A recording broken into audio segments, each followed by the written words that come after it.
आप तशरीफ लाएं और अपने कीमती बयान से हम सामईन को मुस्तफ़ीज़ फरमाएं।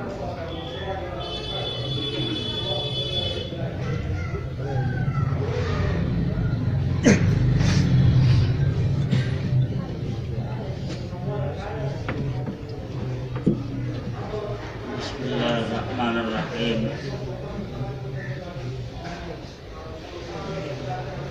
हमारे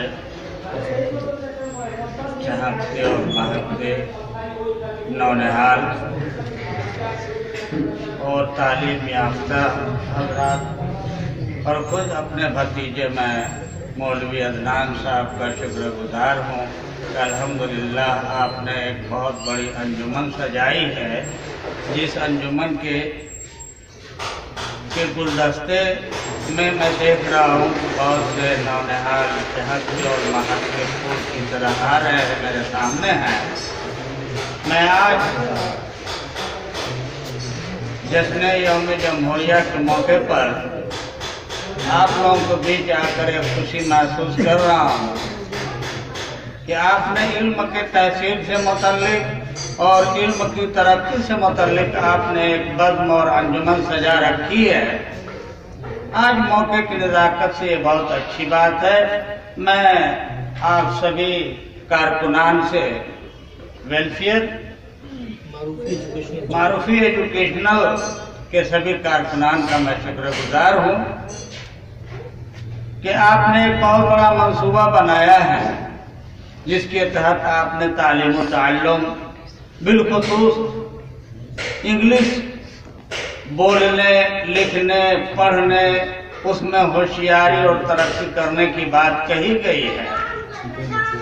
तो बिल्कुल हकीकत है कि आज हम देखें कि इस जमहूरियत की बुनियाद पर हमें बहुत कुछ आज़ादी दी गई। हम मुस्लिम कंट्री के हैं, मुसलमान हैं और हमें इस मुल्क में जीने और मरने की मुकम्मल आज़ादी दी गई। हमें अपने मजहब के मुताबिक, अपने मंशा के मुताबिक हमें तालीम देने और दिलवाने, पढ़ने, पढ़ाने और यहाँ तक के पोशाक वगैरह पर हम बिल्कुल आज़ाद हैं। मगर अफसोस कि आज जहाँ तक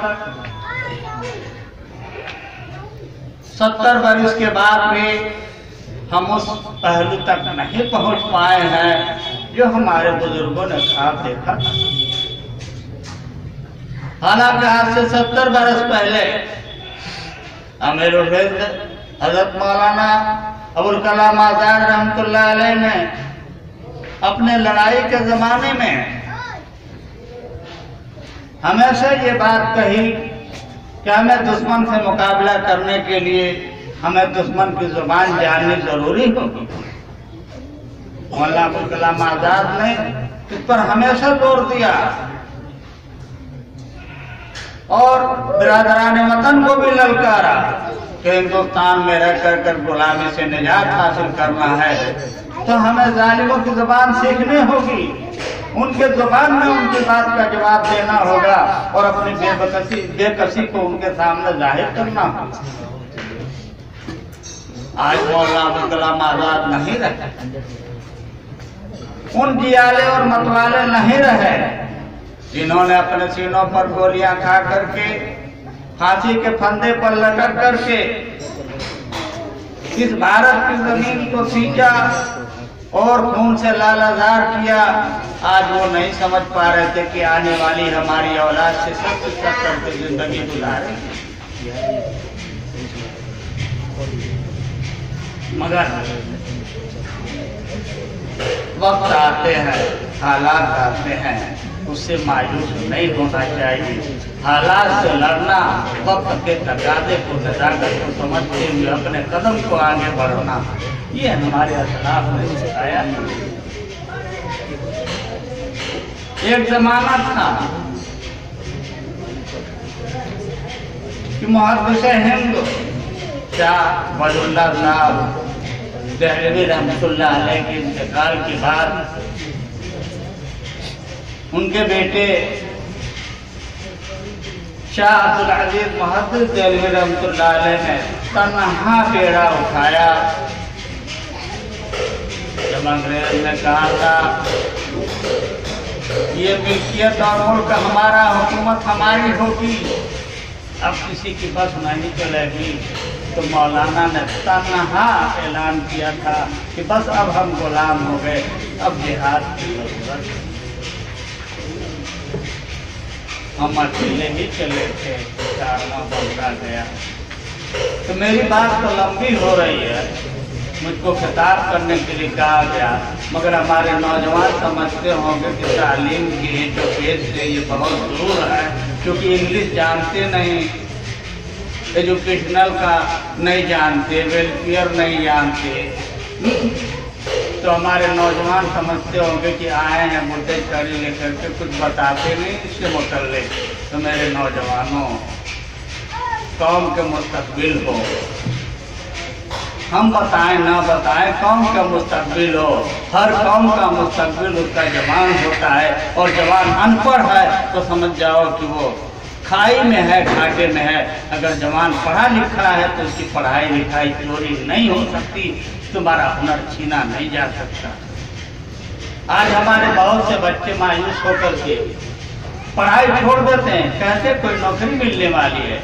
माफ कीजिए मेरे नौजवानों, इस दिल में ख्याल मत करना कि नौकरी मिले ना मिले, हम इल्म हासिल कर करके अपने बुलंदी को हासिल करेंगे। हमारे इल्म को कोई चोरी नहीं कर सकता। इल्म है तो तुमको किसी से बात करने का सलीका, किसी से सलीके से बात करने की, तमीज से बात करने का आपको सलीका होगा। ये आयरे गहरे नत्थु खैरे अबे तबे रेरी तेरी वाली जुबान नहीं चलेगी। उसके सामने आप डट करके महज़्ज़ब तरीके से आप बात करेंगे। सर ऐसी बात तो नहीं, हमारे दिल में ये ख्याल नहीं था, हमने तो कोई प्लान नहीं बनाया था। सर हमारे ऊपर ये इल्जाम, खड़े पर जवाब तो दे सकते हो पढ़ कर। और आज बहुत से इल्जाम लग रहे हैं पढ़े लिखे बच्चों पर, और जहाँ तक नज़र उठा करके आप देखेंगे तो जितनी ऊंची पढ़ाई वाले हैं यहाँ से लेके दिल्ली तक, उन बच्चों का हश्र क्या हो रहा है। अल्लाह खैर का मामला फरमाए। और मैं क्या बात करूँ, एजुकेशनल के मैं दस्तूर से वाकिफ नहीं हूँ, तो मैं अपने खुदकुशी समझता हूँ कि आज मैं आप लोगों की मजलिस में आया हूँ। मैं इसी पर अपनी बात खत्म करता हूँ। हिंदुस्तान जिंदाबाद, यौम जमहूरियत जिंदाबाद।